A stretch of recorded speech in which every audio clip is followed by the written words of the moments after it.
Hello বন্ধুরা, আজকে আমার রেসিপিতে থাকছে লেমন ফিশ। তো চলো দেখে নাও। ফার্স্টে মাছটাকে ভালো করে ধুয়ে তার মধ্যে নুন, হলুদ আর গন্ধরাজ লেবুর যে খোসাটা হয় মানে উপরের পাটটা, সেটাকে একটু ছাড়িয়ে আর লেবুর রস দিয়ে ম্যারিনেশন করে কিছুক্ষণের জন্য আমি কিন্তু রেখে দিয়েছিলাম।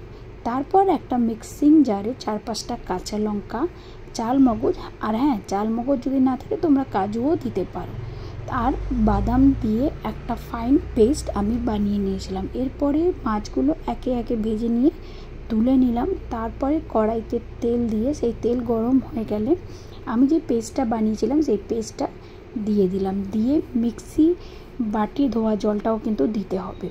দিয়ে এবার বেশ ঢেকে ঢেকে ঢেকে ঢেকে তুমি মশলাটা পুরো কষিয়ে নেবে যাতে চালমগজ আর বাদামের কাঁচা গন্ধটা না থাকে। তারপরে নুন, হলুদ, গোলমরিচ গুঁড়ো দিয়ে দেবে।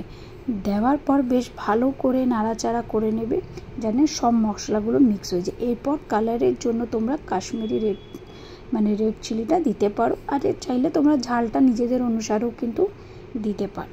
দিয়ে বেশ ভালো করে নেড়ে চেড়ে নিয়ে আবার কিন্তু ঢেকে ঢেকে রান্নাটাকে কষাতে হবে, মানে রান্নাটা করতে হবে। তারপরেই দেখো মাছগুলো আমি দিয়ে দিলাম যাতে মশলাটা আর মাছটা দুটোই খুব ভালো করে মিক্স হয়ে যায়। আর তারপরে ফুটিয়ে নেব, আর যার যেরকম জল লাগবে সেরকম ফুটিয়ে নিয়ে তারপর আরেকটু যে লেমনের উপরে খোসাটা ছিল সেটা দিয়ে দিলাম ফ্লেভার আর তোমার গন্ধর জন্য। তারপরে দেখো ফুটে গেলে পর নামিয়ে নিলাম। এরপরে দেখো 2টো লেমনের স্লাইস দিয়ে দিলাম।